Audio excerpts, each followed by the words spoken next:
ജയശ്രീ ലക്ഷ്മൺ അമ്മയുടെ അവിടെയാണ് ഇപ്പം. അമ്മയുടെ വാക്കുകളിലേക്ക് നമുക്ക് ശ്രദ്ധിക്കാം. കഴിഞ്ഞ പ്രാവശ്യവും സത്സംഗത്തിനൊക്കെ ഉണ്ടായിരുന്നതായിരുന്നു. അപ്പം അമ്മ ഇവിടെ ഇന്ന് നമുക്ക് ഷഷ്ഠസ്കന്ധത്തിലെ 18ാമത്തെ അധ്യായം ആണ് ഇന്ന് നമുക്ക് പറഞ്ഞു തരുന്നത്. എല്ലാ ആചാര്യ മര്യാദകളോടും കൂടി അമ്മയുടെ പാദങ്ങൾ വീണ് നമസ്കരിച്ചുകൊണ്ട് ഈ വേദിയിലേക്ക് സാദരം സവിനയം സുസ്വാഗതം ചെയ്യുന്നു. ഗോവിന്ദനാമ സങ്കീർത്തനം. ഗോവിന്ദ ഗോവിന്ദ. കൃഷ്ണം നാരായണം വന്ദേ കൃഷ്ണം വന്ദേ വ്രജപ്രിയം കൃഷ്ണം ദ്വൈപായനം വന്ദേ കൃഷ്ണം വന്ദേ പൃഥാസുതം സച്ചിദാനന്ദരൂപായ വിശ്വോത്പത്യാദിഹേതവേ താപത്രയ വിനാശായ ശ്രീകൃഷ്ണായ വയം നുമഃ. സംസാരസാഗരേ മഗ്നം ദീനം മാം കരുണാനിധേ കർമ്മമോഹഗൃഹീതാംഗം മാം ഉദ്ധര ഭവാർണവാത്. ശ്രീമദ്ഭാഗവതാഖ്യോയം പ്രത്യക്ഷ കൃഷ്ണ ഏവ ഹി സ്വീകൃതോऽസി മയാ നാഥ മുക്ത്യർത്ഥം ഭവസാഗരേ. മനോരഥോ മദീയോऽയം സഫലഃ സർവദാ ത്വയാ നിർവിഘ്നേനൈവ കർത്തവ്യോ ദാസോऽഹം തവ കേശവ. ശുഗരൂപ പ്രബോധജ്ഞ സർവശാസ്ത്ര വിശാരദ ഏതത് കഥാ പ്രകാശേന മദജ്ഞാനം വിനാശയ. ആദ്യം അച്ഛൻ തിരുമേനിക്ക് എൻ്റെ പ്രണാമം. ആയുസ്സും ആരോഗ്യവും എല്ലാം ഭഗവാൻ കൊടുക്കട്ടെ എന്ന് പ്രാർത്ഥിക്കുന്നു. പിന്നെ ഗുരുവായൂരപ്പനും മനു തിരുമേനിക്കും നമസ്കാരം. പിന്നെ ഈ ഭാഗവത സത്സംഗത്തിലുള്ള എല്ലാ ഗോപികമാർക്കും ഗോപന്മാർക്കും എൻ്റെ പാദ നമസ്കാരം. എനിക്ക് കിട്ടിയ അധ്യായം 6ാം സ്കന്ധം 18ാം അധ്യായം ആണ്. ആ അധ്യായത്തിൽ നമുക്ക് 6ാം സ്കന്ധത്തിന്റെ ലക്ഷണം എന്ന് പറയുന്നത് പോഷണം എന്നാണ്. അപ്പൊ പോഷണം എന്ന് വെച്ചാൽ ബാഹ്യ വിഷയങ്ങളാൽ മലിനമാക്കപ്പെട്ട മനസ്സിനെ അന്തർമുഖമാക്കവും ഏകാഗ്രഹമായി ആക്കാനുള്ള ഒരു സാധനയാണ് പോഷണം എന്ന് പറയുന്നത്. അവിടെ പരീക്ഷിത് മഹാരാജാവിന് 5ാം സ്കന്ധത്തിന്റെ അവസാനം നമുക്കറിയാം, നരകവർണ്ണനയെല്ലാം കേട്ടപ്പോൾ ഭയന്നു അദ്ദേഹം. അപ്പോ ഒരു ഭയം വന്നതിനെ മാറ്റാനായിട്ടാണ് ശുഗ മഹർഷി ഇവിടെ ഈ പോഷണം എന്ന ലക്ഷണമുള്ള ഈ സ്കന്ധത്തിന്റെ കഥകളെല്ലാം പറഞ്ഞു കൊടുക്കുന്നത്. എന്നുവെച്ചാൽ ശരിക്കും പറഞ്ഞാൽ നമുക്ക് ഈ മനസ്സിനെ, നമ്മുടെ മനസ്സാണെങ്കിൽ വളരെയധികം മലിനപ്പെട്ട ഒരു മനസ്സാണ്. ആ മനസ്സിനെ നമുക്ക് ഏകാഗ്രഹമാക്കി അന്തർമുഖമാക്കി ഈ കൊടിയ പാപം എല്ലാം ഉള്ള ഈ മനസ്സിനെ ശ്രീഹരിയിലേക്ക് നയിച്ചു വിട്ട് അതിനെ നമുക്ക് മുക്തമാക്കാം എന്നാണ് ഇവിടെ നമുക്ക് പറഞ്ഞു തരുന്നത്. അതിനുള്ള കഥകളാണ് നമുക്കിവിടെ ഈ 6ാം സ്കന്ധത്തിൽ പറഞ്ഞു തരുന്നത്. അതാണ് നമുക്ക് അജാമിളന്റെ കഥയായാലും വൃത്രാസുരന്റെ കഥയായാലും ഇപ്പൊ ഞാൻ പറയാൻ പോകുന്ന ഈ മരുത്തുക്കളുടെ കഥയായാലും അങ്ങനെ തന്നെയാണ്. അവിടെ ദുഷിച്ച ആ ഒരു മനസ്സിനെ അങ്ങ് മാറ്റുക, അല്ലെങ്കിൽ നമ്മുടെ ആ ഒരു ഇതിനെ മാറ്റിയിട്ട് ശുദ്ധമാക്കുക. ഭഗവാന്റെ കാരുണ്യം മാത്രമാണ് ഈ സ്കന്ധത്തിൽ മുഴുവനായിട്ട് നമുക്ക് കാണിച്ചു തരുന്നത്. ഈ അധ്യായത്തിൽ നമുക്ക് പറയുന്നത് 6ാം സ്കന്ധത്തിൽ നമ്മൾ കേൾക്കാൻ തുടങ്ങിയത് തന്നെ കശ്യപ പ്രജാപതിയുടെ പത്നിമാരാണ് ദിതിയും അദിതിയും. അപ്പോ അവർ രണ്ടുപേരും ദക്ഷ പ്രജാപതിയുടെ മക്കളാണ്. അപ്പോ അവരുടെ വംശപരമ്പരയാണ് ഇവിടെ പറഞ്ഞുകൊണ്ടിരിക്കുന്നത്. എന്ന് വെച്ചാൽ ശരിക്കും പറഞ്ഞാൽ അദിതിയുടെ മക്കളെല്ലാം ദേവന്മാരും ദിതിയുടെ മക്കളെല്ലാം അസുരന്മാരും, അങ്ങനെയാണ് ഇതില് വരുന്നത്. അപ്പൊ അവരുടെ കഥകൾ, അവരുടെ വംശപരമ്പരയാണ് ഇവിടെ നമുക്ക് ഈ 6ാം സ്കന്ധത്തിൽ നമ്മൾ കേട്ടോണ്ട് വന്നുകൊണ്ടിരിക്കുന്നത്. അപ്പോ അതില് അദിതിയുടെ വംശപരമ്പര ഞാൻ പറയാം. അവർക്ക് 12 പുത്രന്മാരാണ്. വിവസ്വാൻ എന്ന് വെച്ചാൽ സൂര്യൻ, ആര്യമാവ്, പൂഷാവ്, ത്വഷ്ടാവ്, സവിതാവ്, ഭഗൻ, ദാതാവ്, വിധാതാവ്, വരുണൻ, മിത്രൻ, ശക്രൻ എന്ന് വെച്ചാൽ ഇന്ദ്രൻ, പിന്നെ ഉരുക്രമൻ എന്ന് വെച്ചാൽ വാമനമൂർത്തി. അപ്പൊ ഇത്രയും പുത്രന്മാരാണ് അദിതിക്കുള്ളത്. അപ്പൊ അതില് വിവസ്വാന്റെ ഭാര്യയാണ് സംജ്ഞ. അവരുടെ മക്കളാണ് ശ്രാദ്ധദേവനും യമനും യമിയും. പിന്നെ വിവസ്വാന്റെ മറ്റൊരു ഭാര്യയാണ് ഛായ. അവരുടെ പുത്രനാണ് ശനീശ്വരൻ, സാവർണി, സപ്തതി. പിന്നെ ആര്യമാവിന്റെ ഭാര്യ മാതൃക, പുത്രനാണ് ചാർഷ്ണികൾ. പൂഷാവ് വിവാഹം കഴിച്ചിട്ടില്ല. പിന്നെ ത്വഷ്ടാവ് ഭാര്യ രചന, വിശ്വരൂപൻ. പിന്നെ വിശ്വരൂപന്റെ കഥ നമ്മൾ കഴിഞ്ഞ ഇതിൽ കണ്ടതേ ഉള്ളൂ, ചിത്രകേതുവിന്റെയും വിശ്വരൂപന്റെയും കഥ. ഭഗന്റെ ഭാര്യയാണ് സിദ്ധി. അവർക്ക് 3 പുത്രന്മാരാണ്, മഹിമ, വിഭു, പ്രഭു. അങ്ങനെ. പിന്നെ ഒരു പുത്രിയുണ്ട്, ആശിസ്. ദാതാവിന്റെ ഭാര്യയാണ് കുഹു. അതില് പുത്രൻ സായം. അവരൊക്കെ അതില് കുറെ 4 പുത്രന്മാരുണ്ട് അവർക്ക്. അവരെല്ലാം ശരിക്കും ചന്ദ്രന്റെ ഉപദേവതകളാണ്. പിന്നെ ഉള്ളത് വിധാതാവ്. അവരുടെ പത്നിയാണ് ക്രിയ. അവർക്ക് പുരുഷന്മാർ എന്ന് വെച്ചാൽ 5 വിധ അഗ്നി ദേവതകളാണ് അവരുടെ മക്കളായിട്ടുള്ളത്. പിന്നെ വരുണൻ, പത്നി ചാർഷ്ണി, പുത്രൻ ഭൃഗു. പിന്നെ ഭൃഗു എന്ന് പറയുന്നത് നമ്മളുടെ ആദ്യം നമ്മൾ കണ്ടു ബ്രഹ്മാവിന്റെ പുത്രൻ തന്നെയാണ് ഈ ഭൃഗു എന്ന് പറയുന്നതും ഇവിടെ. പിന്നെ വരുണന്റെ മറ്റൊരു പുത്രൻ ആണ് ചിതൽ പുറ്റിൽ നിന്ന് ഉണ്ടായ വാൽമീകി. വരുണന്റെ മറ്റൊരു പുത്രനാണ് മിത്ര വരുണന്മാര്. അവര് ഊർവശീനെ കണ്ട് കാമപീഡിതരായി. അവർക്ക് രേതസ് സ്കലിച്ചു. അതിനെ അവർ കുടത്തിൽ എടുത്തു വെച്ചു. അപ്പൊ അതിൽ നിന്ന് ഉണ്ടായതാണ് അഗസ്ത്യരും വസിഷ്ഠരും എന്ന് പറയും. പിന്നെ മിത്രന്റെ പത്നി രേവതി. അവരുടെ പുത്രനാണ് ഉത്സർഗൻ, അരിഷ്ടൻ, പിപ്പലൻ. പിന്നെ ഇന്ദ്രൻ, ശക്രന്റെ കഥ, ഇന്ദ്രന്റെ കഥയാണ് അടുത്തത്. ഇന്ദ്രന്റെ വംശമാണ്. ശചീദേവിയാണ് ഭാര്യ. അതിൽ പുത്രൻ ജയന്തൻ, ഋഷഭൻ, മീഡുഷൻ, ഉരുക്രമൻ, അങ്ങനെ ഉള്ളവരാണ്. പിന്നെ വാമനമൂർത്തിയാണ് അടുത്തത്. ഇത്രയുമാണ് അതിഥിയുടെ പുത്രന്മാരും അവരുടെ പുത്രൻ വംശമായിട്ട് വരുന്നത്. ഇനി പറയുന്നതാണ് ദിതിയുടെ കഥ. ദിതിയുടെ ഇതിൽ വംശത്തിൽ വരുന്നതാണ് നമുക്കറിയാം, പ്രഹ്ലാദൻ, മഹാബലി അവരെല്ലാം വരും. ഹിരണ്യകശിപുവും ഹിരണ്യാക്ഷനാണ് പുത്രന്മാരായിട്ട് വരുന്നത് ദിതിയുടെ. അതില് ഹിരണ്യാക്ഷന്റെ കഥ നമുക്കറിയാം, നമ്മൾ പഠിച്ചു കഴിഞ്ഞു. ഹിരണ്യകശിപുവിന്റെ ആണ് ഇനി വരുന്നത്. ഹിരണ്യകശിപുവിന്റെ ഭാര്യയാണ് കയാതു. കയാതുവിന്റെ അവരുടെ പുത്രന്മാരാണ് 4 പേരുണ്ട്, സംഹ്ലാദൻ, അനുഹ്ലാദൻ, ഹ്ലാദൻ, പ്രഹ്ലാദൻ. പിന്നെ അവർക്ക് ഒരു പുത്രിയുണ്ട്, സിംഹിക. ആ സിംഹികയുടെ ഭർത്താവാണ് വിപ്രചിത്ത്. അതിൽ നിന്നുണ്ടായ കുട്ടിയാണ് രാഹു. രാഹുവിനെ നമുക്കറിയാം, അഷ്ടമസ്കന്ധത്തിൽ നമ്മൾ പഠിച്ചു. ഇതുപോലെ അമൃത സമുദ്രമഥനത്തില് അമൃതപാനം ചെയ്യുന്നു. അപ്പൊ മഹാവിഷ്ണു വന്ന് ശിരസ് ഛേദിക്കുന്നു. അപ്പൊ ആ രാഹുവിന്റെ ഇതാണ് ഇവിടെ വരുന്നത്. പിന്നെ വരുന്നത് സംഹ്ലാദൻ. അവരുടെ പത്നിയാണ് കൃതി. പുത്രനാണ് പഞ്ചജനൻ. ഹ്ലാദന്റെ പത്നിയാണ് ധമിനി. ഇൽവലനും വാതാപിയുമാണ് അവരുടെ മക്കൾ. പിന്നെ അനുഹ്ലാദൻ, വിരോചനൻ, പത്നി ദേവിയിൽ, പുത്രൻ ബലി. വിരോചനന്റെ പുത്രനാണ് ബലി, മഹാബലി. പിന്നെയാണ് നമുക്ക് അറിയാം പ്രഹ്ലാദന്റെ ഇത് വരിക. വിരോചനന് പിന്നെ പത്നിമാർ അശന, അതിൽ ബാണൻ മുതലായ 100 കുട്ടികൾ വേറെ ഉണ്ട്. ഇതെല്ലാം കഴിഞ്ഞിട്ട് ശുഗമഹർഷി പരീക്ഷിത്ത് മഹാരാജാവിന് പറഞ്ഞു കൊടുക്കുന്നുണ്ട്, ഇതുപോലെ ദിതിക്ക് 49 മരുത്തുക്കൾ എന്ന് പേരുള്ള കുട്ടികൾ വേറെ ജനിച്ചു എന്ന് അവിടെ പറഞ്ഞു കൊടുക്കുന്നു. പക്ഷെ അവര് എല്ലാം ഇന്ദ്രന്റെ കൂടെ സ്വർഗത്തിലോട്ട് പോയി എന്ന് അവിടെ പറയുന്നു. അവർക്കെല്ലാം ദേവന്റെ ഒരു സ്ഥാനം കിട്ടി എന്ന് അവിടെ പറഞ്ഞു കൊടുക്കുന്നു.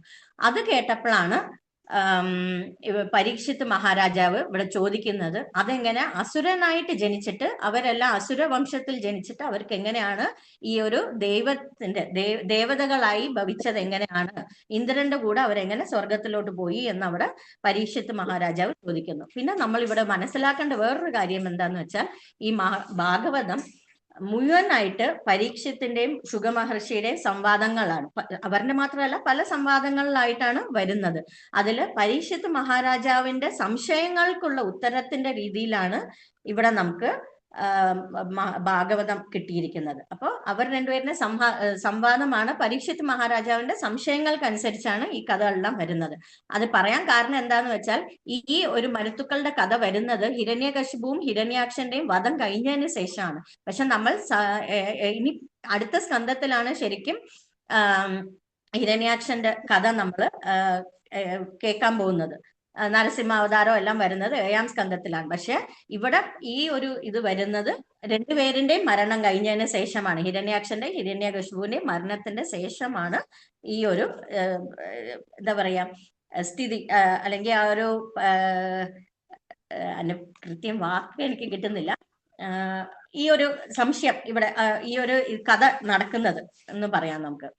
അപ്പൊ ഇവിടെ ദിതി ഇവിടെ ദുഃഖിച്ചിരിക്കുകയാണ്. തന്റെ 2 പുത്രന്മാരുടെയും മരണത്തിന് ശേഷം ദിതി ഇവിടെ വിഷമിച്ചിരിക്കുകയാണ്. അപ്പൊ അവിടെ ആലോചിക്കുകയാണ്, തന്റെ സഹോദരിയുടെ പുത്രനായ ഇന്ദ്രനെ രക്ഷിക്കാൻ വേണ്ടിയിട്ടാണ് മഹാവിഷ്ണു തന്റെ പുത്രന്മാരായ നല്ല വീരന്മാരായ 2 പുത്രന്മാരെ വധിക്കുന്നത് എന്ന് അവിടെ ദിതി അങ്ങനെ ആലോചിച്ചുകൊണ്ട് ഇരിക്കുകയാണ്. അപ്പോ ഈ ഇന്ദ്രനെ വധിക്കാനായിട്ട് തനിക്ക് ഒരു പുത്രൻ വേണം എന്ന് അവിടെ എന്നിട്ട് ആ പുത്രന് മരണവും പാടില്ല, അങ്ങനെയും ഒരു ആഗ്രഹം ദിതിക്കുണ്ട്. കാരണം മറ്റേവർ നല്ല ബലവാന്മാരായിരുന്നു, നല്ല ഇതായിരുന്നു, പക്ഷെ എന്നാലും അവരെ വധിച്ചു വിഷ്ണു. അപ്പോ ഈ കുട്ടികൾക്ക് മരണം ഉണ്ടാവാൻ പാടില്ല എന്നുള്ള ഒരു ചിന്തയും കൂടി അവിടെ ദിതിക്ക് ഉണ്ടായിരുന്നു. അങ്ങനെ ഒരു ആഗ്രഹത്തോടു കൂടി ദിതി എന്ത് ചെയ്യുന്നു എന്ന് വെച്ചാൽ കശ്യപ മഹർഷിനെ പോയി വേണ്ട വിധത്തിൽ കശ്യപ മഹർഷിനെ വേണ്ട സഹായങ്ങളെല്ലാം, മഹർഷിക്ക് വേണ്ട യാഗത്തിന് വേണ്ട സഹായങ്ങളും കാര്യങ്ങളും എല്ലാം സ്നേഹാപൂർവം ഒരു പത്നി എങ്ങനെ തന്റെ ധർമ്മം ചെയ്യണോ അതുപോലെ ചെയ്ത് അവിടെ നിർവഹിക്കുന്നുണ്ട് ദിതി. അപ്പൊ അതെല്ലാം ചെയ്ത് അങ്ങനെ സന്തോഷവാനായിട്ട് അപ്പോ കശ്യപ മഹർഷി ഇരിക്കുന്നു. കശ്യപ മഹർഷി അവിടെ സന്തോഷവാനായിട്ട് ഇരിക്കുമ്പോൾ ദിതി അവരോട് പറയുന്നു, എന്ത് ആഗ്രഹം ഉണ്ടെങ്കിലും ചോദിച്ചോളൂ, എന്ത് വരം വേണമെങ്കിലും ചോദിച്ചോളൂ എന്ന് അവിടെ ദിതിയോട് കശ്യപ മഹർഷി പറയുന്നു. അപ്പോ കശ്യപ മഹർഷിയുടെ ആ ഒരു ഇത് കിട്ടിയപ്പോൾ ദിതി എന്ത് ചെയ്യുന്നു എന്ന് വെച്ചാൽ തന്റെ ഈ ഒരു ആഗ്രഹം അവിടെ കശ്യപ മഹർഷിയോട് പറയുന്നു എന്ന് വെച്ചാൽ ഇന്ദ്രനെ കൊല്ലാനായിട്ട് ഒരു പുത്രനെ തനിക്ക് കിട്ടണം, ആ പുത്രന് മരണവും ഉണ്ടാവാൻ പാടില്ല എന്നുള്ള ഒരു ഇതവിടെ പറയുന്നു ദിതി. അത് കേട്ടതോടുകൂടി കശ്യപ മഹർഷി എന്ത് ചെയ്യുന്നു എന്ന് വെച്ചാൽ ദുഃഖിതനാവും. എന്നുവെച്ചാൽ താൻ ഇത്രയ്ക്ക് യജ്ഞവും കാര്യങ്ങളും എല്ലാം ചെയ്തിട്ടും അവനോൻ ഈ ഒരു ചെറിയൊരു ഇന്ദ്രിയ സുഖത്തിൽ അങ്ങ് പെട്ടുപോയല്ലോ എന്നൊരു ചിന്ത. കാരണം ഇന്ദ്രൻ എന്ന് പറയുന്നതും തന്റെ പുത്രൻ തന്നെയാണ്, വേറൊരു പുത്രനാണ്. അപ്പൊ ആ ഒരു പുത്രന്റെ ഒരു ഇതെന്ന് പറഞ്ഞാൽ മരണം എന്ന് പറഞ്ഞാൽ ഒരു പിതാവിന് സഹിക്കാൻ പറ്റാത്ത ഒരു കാര്യമാണ്. അപ്പൊ അങ്ങനെ ഒരു ചിന്ത അവിടെ വരുന്നു. ഇങ്ങനെ ഇത്രയും യാഗവും ഇതെല്ലാം ചെയ്തിട്ടും ഒരു ഇന്ദ്രിയ സുഖത്തിൽ അങ്ങ് അടിമപ്പെട്ടു പോയല്ലോ എന്നൊരു ചിന്ത അവിടെ വരുന്നു കശ്യപ മഹർഷിക്ക്. പക്ഷെ എന്നാലും പിന്നെ അദ്ദേഹം അറിയാലോ ഇന്ദ്രൻ എന്ന് പറയുന്നത് ഒരു മന്വന്തരം മുഴുവൻ ഇന്ദ്രൻ തന്നെയാണ് ഇരിക്കുന്നത്. അപ്പൊ അങ്ങനെയുള്ള ഒരു ഇന്ദ്രനെ വധിക്കാൻ പറ്റത്തില്ല എന്നുള്ള ഒരു വിശ്വാസത്തോടു കൂടി അദ്ദേഹം എന്ത് ചെയ്യുന്നു എന്ന് വെച്ചാൽ പുംസവനം എന്ന് പറഞ്ഞ ഒരു വ്രതം അവിടെ പറഞ്ഞു കൊടുക്കുന്നു ദിതിക്ക്. ആ പുംസവനത്തിനെ കുറിച്ച് നമ്മളുടെ പാടി തന്നെ ഒരു ഗോപിക തന്നെ ഇവിടെ സരോജാജി പറഞ്ഞു കഴിഞ്ഞു, നല്ലോണം നമുക്ക് വിവരിച്ച് തന്നിട്ടുണ്ട് പുംസവന വ്രതത്തിനെ കുറിച്ച്. അതുകൊണ്ട് ഞാൻ അധികം ആ വ്രതത്തിനെ കുറിച്ച് ഇവിടെ വിസ്തരിക്കുന്നില്ല. അപ്പോ അങ്ങനെ ആ ഒരു വ്രതവും ഇതും എല്ലാം നോക്കണം എന്ന്. അപ്പൊ ഒരു വർഷത്തേക്ക് കഠിനമായ ഒരു വ്രതമാണ് ഈ പുംസവന വ്രതം. ആ ഒരു വ്രതം ഇവിടെ കശ്യപ മഹർഷി പറഞ്ഞു കൊടുക്കുന്നതിന്റെ വേറൊരു ഉദ്ദേശം കൂടിയുണ്ട്. ആ ഒരു വ്രതം ചെയ്യുമ്പോൾ തന്റെ ചിത്തം എന്നുവെച്ചാൽ ദിതിയുടെ ചിത്തം ശുദ്ധമാകും എന്നുള്ള ഒരു ചെറിയൊരു ഇത്. കാരണം മഹാവിഷ്ണുവിനെയാണ് അവിടെ പ്രീതിപ്പെടുത്താൻ പോകുന്നത്. അപ്പൊ ആ ഒരു വ്രതം അനുഷ്ഠിക്കുമ്പോൾ നമുക്ക് സ്വാഭാവികമായിട്ടും ആ ഒരു നമ്മുടെ ചിത്തം ശുദ്ധമാകും എന്നുള്ള ഒരു ഇതുണ്ട്. ആ ഒരു ചെറിയൊരു ഉദ്ദേശത്തോടു കൂടിയാണ് കശ്യപ മഹർഷി അവിടെ ആ പുംസവന വ്രതം അവിടെ പറഞ്ഞു കൊടുക്കുന്നത്.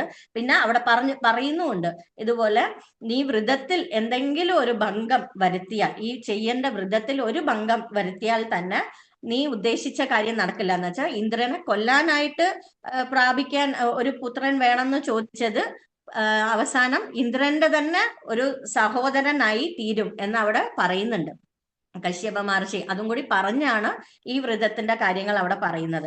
അപ്പൊ ആ വ്രതത്തിൽ പറയുന്നത് 10-30 ഇത് ചെയ്യേണ്ട ഇത് പറയുന്നുണ്ട് അവിടെ.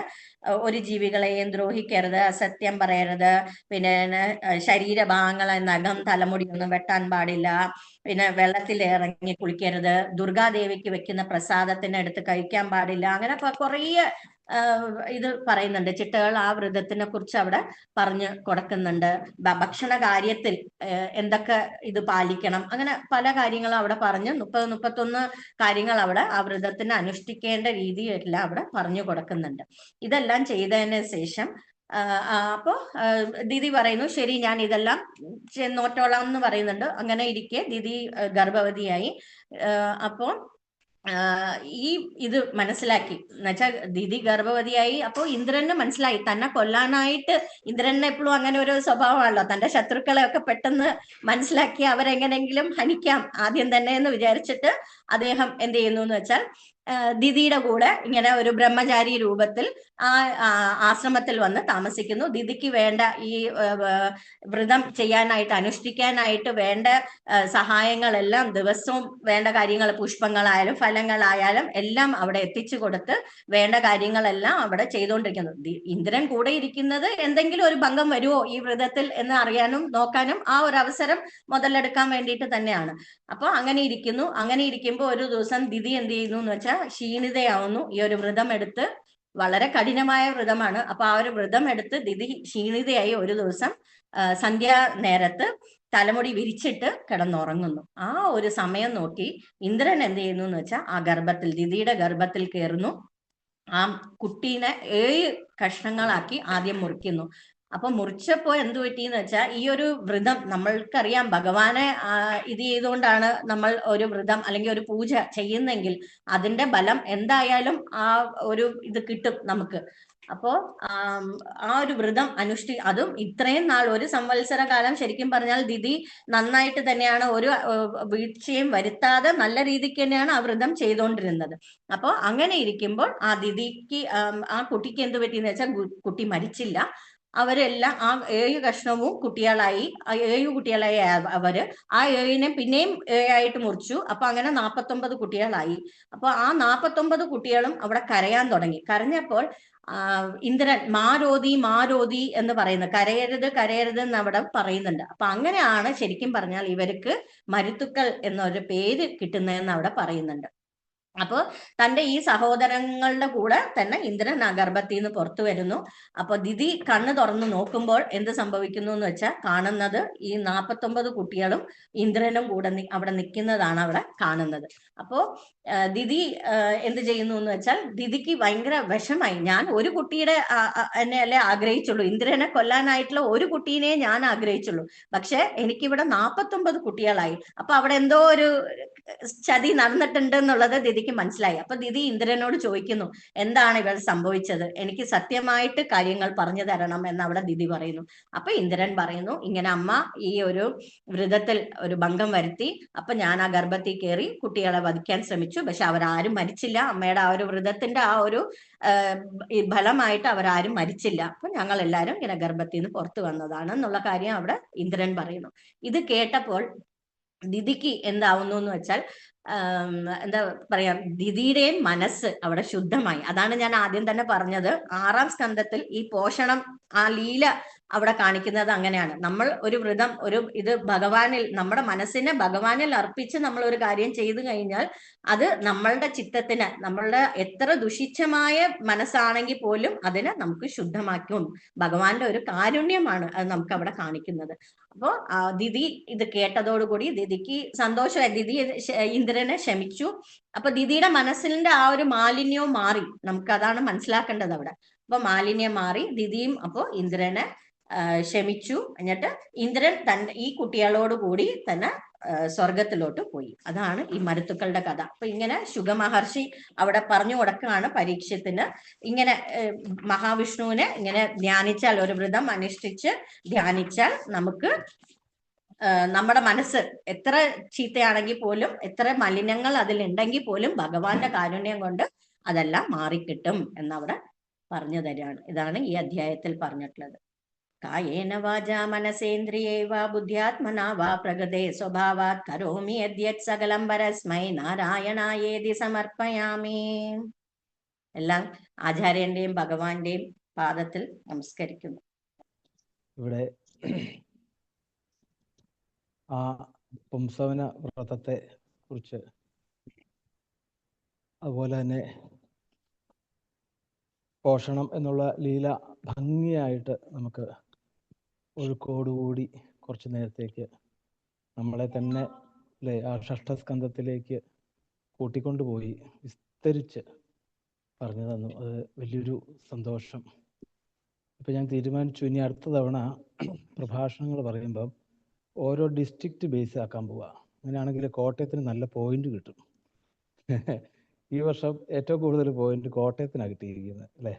ഞാൻ വിചാരിച്ചു മഞ്ചേരി കൊണ്ടുപോകുമെന്ന് വിചാരിച്ചു, മലപ്പുറം. അങ്ങനെയല്ല, ഞങ്ങൾക്ക് കോട്ടയംകാർ നിസ്സാരമല്ല എന്നുള്ളതാണ് അല്ലേ. എല്ലാവരും പറയുന്നത് കോട്ടയംകാർ അച്ചായന്മാരാണെന്നാണ്. അങ്ങനെയൊന്നുമല്ല.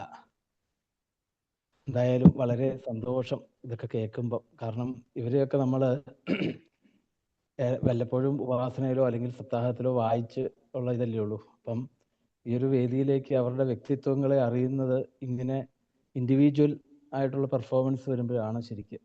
അപ്പം ശരിക്ക് അമ്മയുടെ ഇരുത്തവും പറച്ചിലും ഒക്കെ ഒരു വിജ്ഞാനപ്രദമായിരുന്നു. ഇതിൽ പ്രത്യേകം പറയാൻ കാരണം എന്താണെന്ന് വെച്ചാൽ, നമ്മളൊക്കെ ഇപ്പോൾ ഓൺലൈനിലാണെങ്കിൽ പോലും നമ്മൾ അതുപോലെ കമലാദേവി അമ്മയുടെ ഇരിപ്പും പറച്ചിലും ഒരു ഭയങ്കര ഗാംഭീര്യ.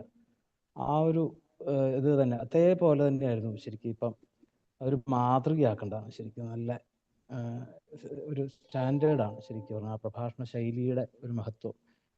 എന്തായാലും വളരെയധികം സന്തോഷം ഇതൊക്കെ കേൾക്കുമ്പോൾ. നമുക്ക് തീർച്ചയായിട്ടും കുറച്ചുകൂടെ ഇനി എന്താ പറയുക, അടുത്ത ഇനി ഒരു സത്സംഗം വരികയാണെങ്കിൽ നമുക്ക് വിസ്തരിച്ച് നമുക്ക് പ്രഥമ സ്കന്ധമോ ഏതെങ്കിലും ഒരു സ്കന്ധം മാത്രമായിട്ട് നമുക്ക് പ്രഭാഷണം മാത്രമായിക്കൊണ്ട് നമുക്ക് ചെയ്യണം എന്ന് വിചാരിക്കുന്നു. അപ്പോൾ അതിൽ ഈ യുവജനോത്സവത്തിലൊക്കെ മത്സരങ്ങളില്ലേ എന്ന് പറഞ്ഞ മത്സരം ഉണ്ടാവും. ഇതിനും നമുക്ക് മനസ്സിലാക്കണം, നല്ല മത്സരമാണ് അല്ലേ. ഭഗവാൻ പറഞ്ഞ പോലെയുള്ള മത്സരമാവരുത്.